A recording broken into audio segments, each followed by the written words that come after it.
Hi everyone, it's Sarah from the Support Worker. So I haven't done this for a while.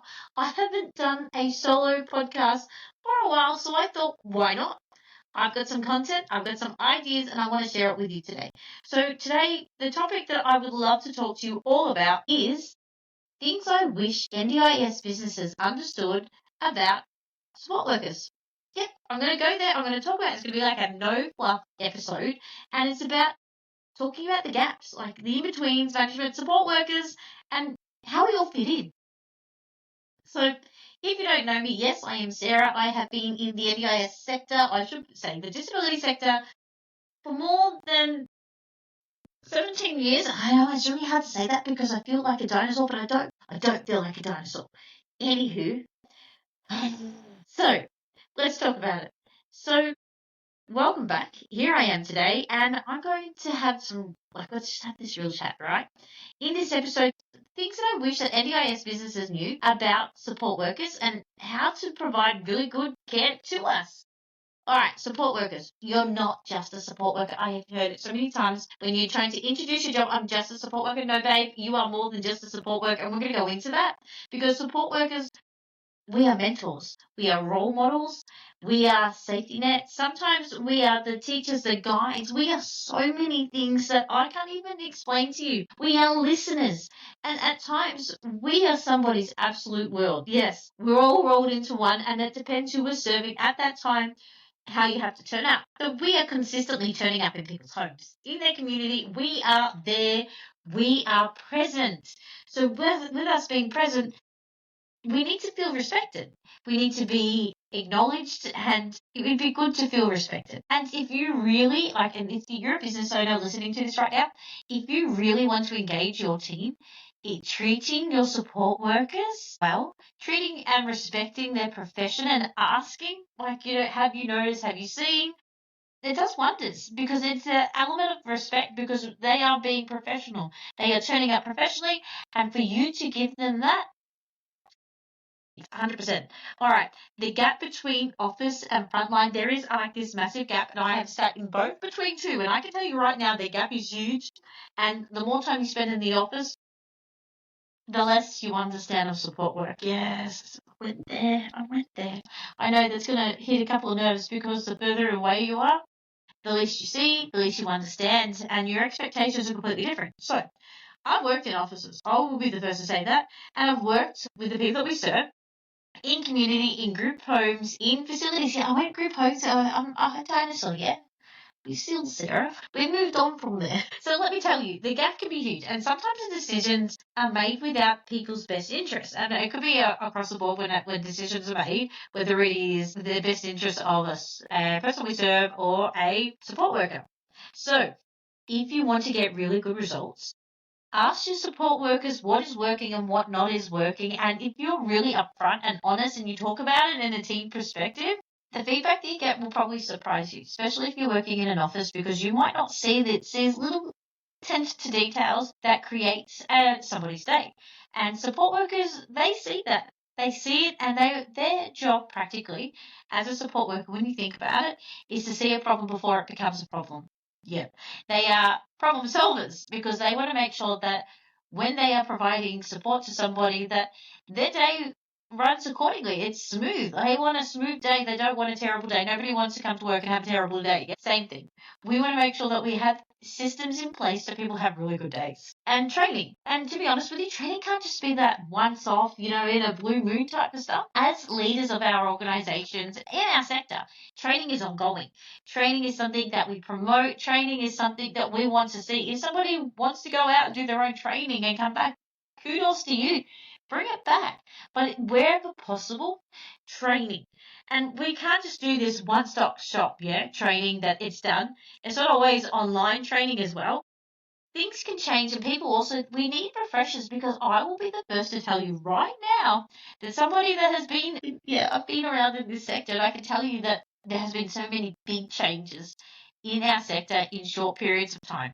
So, most importantly, people want to feel like they can see that they grow because at the end of the day, most people really do want to learn.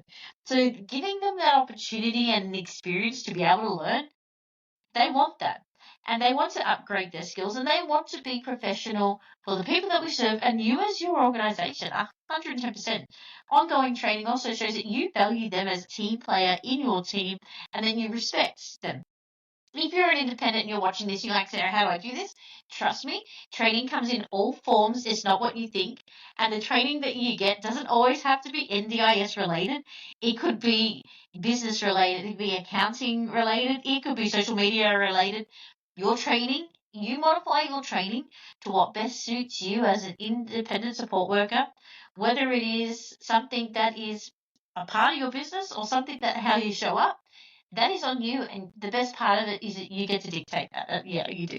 How cool is that? All right. Okay. Sometimes as support workers, the emotional load is really heavy, and you would be surprised how many times when an incident occurred or something happens where a support worker felt it and they felt it really hard. If you're in the front line, it doesn't, like, to be honest with you, a 2-minute conversation can go a long way. And that is picking up the phone and saying, hey, I heard, I saw, I read, are you okay? Yeah, just reaching out, asking another person, are you okay? Do you want to talk about it more? And if you're not it for that person, refer to the right stream so they can get support. Because you caring and you giving two shits really goes a long way. And communication is everything. And staff want to be seen, they want to be heard, they want to feel a part of a team. And the fact that you can acknowledge that, some days are tougher than others, excellent. Do that. Say it out loud, because I can tell you that 2-minute conversation that you're going to have with a support worker pays dividends, because it's about also retaining them. Because they're part of a culture that actually cares about them. They're just not another number. Oh my God, this is bringing back so many memories. It really is. All right, story time. I had a support worker that I had hired and joined the company and was a part of it. And they had their very first shift with a participant. And I read through afterwards, like the progression notes, how they went, because I'm so curious, I'm nosy, because I know that having that people that are really good matches goes a long way. And, that's retaining the NDIS participants, retaining the support worker at the same time. So I'll always follow up. And I want to hear both sides. Like, I want to hear how the person that we serve, how they felt with somebody coming into their home, a new stranger, did they click, did they not click? I wanted to know everything. But I also wanted to know it from the support worker side as well, because I wanted to make sure that I was that middle ground to make sure that everything was flowing possibly as perfect as possible. So this lady who staff member that I got, and I called up. I wanted to follow up because I wanted to make sure that they felt comfortable, because I knew the history. Like, I sat the interview and I knew the history of the person, and I knew that they were a solid person that I wanted in my team, and I wanted them around.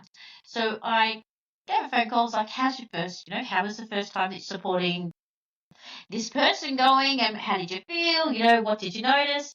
And after that conversation, like after the part of the conversation of asking all these questions, that person then asked, goes, this is the first time anyone has acknowledged my work. And I was like, what? What do you mean this is how? Why? Like, for me, I was so stunned and I couldn't understand it, because I was like, well, what do you mean? Like, it doesn't make any sense, because you're providing care to some of the most vulnerable people. And I'm the first person that's ever asked you how it went. That says a lot. Yep.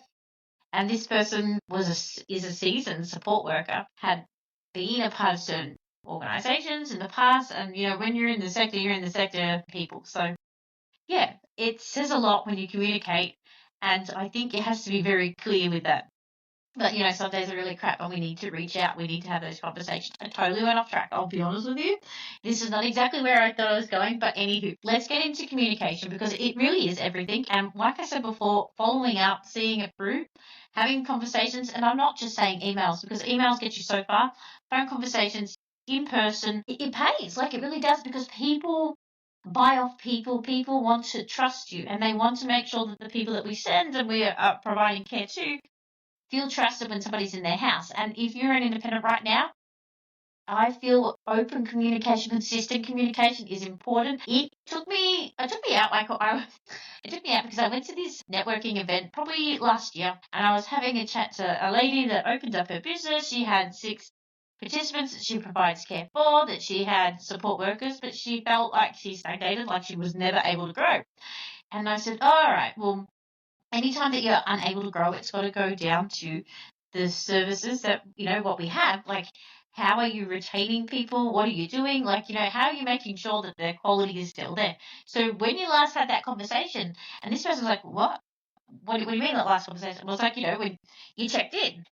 I was shocked. Like, what do you mean checked in? I was like, no, you've got to be consistent. You've got to check in with the people that we serve. You've got to check in with your support workers. You've got to ask those questions, what's going on. You've got to know what is happening, what you need to change, whether you need to change supports around, whether the support worker and the person are a good click or not, because you're either one or the other. You're not in between. You're either good or you're bad for it. And we want to make sure that, you've got all the good people at play, because that's how you retain people. And this person was a bit gobsmacked. They're like, oh, no, I haven't checked in. And I was like, what do you mean? Well, I had lined everything up and I just, they turn up. And I was like, well, you need to go that a little extra bit further with communication. You need to make sure that, communication is key. So it means that, you're consistently finding out what's going on. I must admit, like, I was shocked. I was like, so if you're not communicating with your support workers, how do you know about the family trip that they're going to go on, and then you know that you got leave coming up? How do you know that that person's working purely because they really want to get their first home? That support worker there is an OT or a speechy. How do you know? Like, they're studying to get there. You're not knowing anything about the people in your team or the people you serve because you haven't followed up and you haven't asked any questions and you haven't been curious about another person's life. So really, maybe this part of the conversation that we're having right now should be that curiosity is fantastic, because it's from curiosity that we find out information, able to have these human conversations and make it really easy, because we want communication so easy that people feel comfortable enough to give you a call and say, hey, Sarah, this ain't working. That's where we want to be, because we know that if hey, Sarah, this isn't working status, where we want to be, we will have less incidents, we'll have less happening, and we retain the people that we got. So with our communication, we have to be clear. We actually need to know who we're communicating with and their communication style. Some of the people that we serve, their communication style is in person, it is over the phone, it is a text message. You need to find that out, because once you find that out, their communication style, the way you communicate with that person meets. As for support workers, you might have to be that you see them in person. It might be them too, the phone call, the emails. You need to see what is going to get there. Who knows? Who knows? Who knows? All right. So also we need to talk about flexibility, right?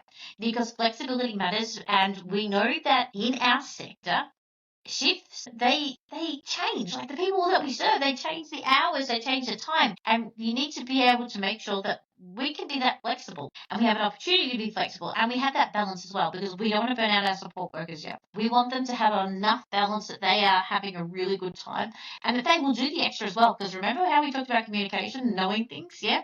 Once it gets to the communication and knowing things, flexibility comes easy, and then when you need to ask for more, it comes easier, because they know that they trust you as a support worker, that you know what, yep, this is a one-off, I'm helping out the team, let's do it. Yeah. So support workers, when it comes to us, we do need that at times. We're studying, we're parents, we have multiple jobs. It is actually quite common for support workers to have multiple jobs, like one or two, just to make sure they can maintain to have a full-time income, because we know that shifts come and go like seasons. So if you can have flexibility, have shifts, have hours, communication, and the aim of this for our support workers really is that we want to build loyalty in our team. We want to make sure that we have loyal members of our team, because loyal members go further and they do more for the people that we serve, and happy support workers deliver better services. And all right, so we need to also put in here, like I should have said this a little bit earlier, but don't forget the small things. Yep. Don't forget the birthdays. Don't forget the support worker has been with you for 5 or 10 years. They completed their first month. Don't forget that the support worker may have finished their uni degree. They're a speechy. They're a teacher. They're AOT. Kudos to them, because at the end of the day, our job is to make sure that if they are studying and they decide to move on from you, the skills that they're learning as a support worker, they will bring with them for life. And it doesn't matter whatever capacity that you're in. Support workers teach life skills, how to communicate, how to engage with people, how to do activities of engagement, how to de-escalate a situation. We're so highly skilled and we forget all these things that we can do. Yeah, we're so talented and we forget about it because we put it to the side because, someone just said you're a support worker. Just a support worker. We're much more than that, let's be honest.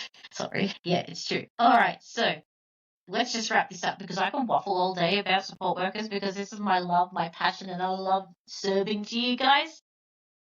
I do, because it's a topic that we don't always talk about, and it's really important because I believe that really well kept and well respected, well loved support workers go further. So, support workers, we are the backbone of the NDIS, let's be clear. We see all the things that other people don't see, and we care. We provide really good quality care for the people that we serve, and the way that we care, it looks different to every person that we serve, and that's why we're so flexible. And that's why we've got these amazing life skills that other people don't have because we are support workers first and foremost. So if you're a business owner and you're watching this podcast, me, Sarah, doing it solo tonight, this is your reminder to take a minute, take some time to remember that reflect on your team, ask them how they're going, ask them more questions, get nosy, get curious, find out what's going on because you don't want to be stale. Let's be honest, we don't want you to be stale because we know that if you're stale, you're missing the point and you forget the purpose. And the purpose is to provide really good quality care for the people that we serve. And if you're a support worker listening to this, I see you. Yes, I see you. You matter. I absolutely adore you. Thank you for the work that you do. We don't talk about it. Thank you for going above and beyond and providing really good quality care for the people that we serve. Keep up the good work. Do the right thing by people. And enjoy the ride, enjoy this chapter of life that you become a support worker in. And then I hope you thrive and I hope you get to enjoy all these things that other people take for granted. So thank you for hanging out with me for my solo. I haven't done a solo podcast for a while, but thank you everyone. And until next episode, we'll have some more guests coming up. Bye for now, Sarah.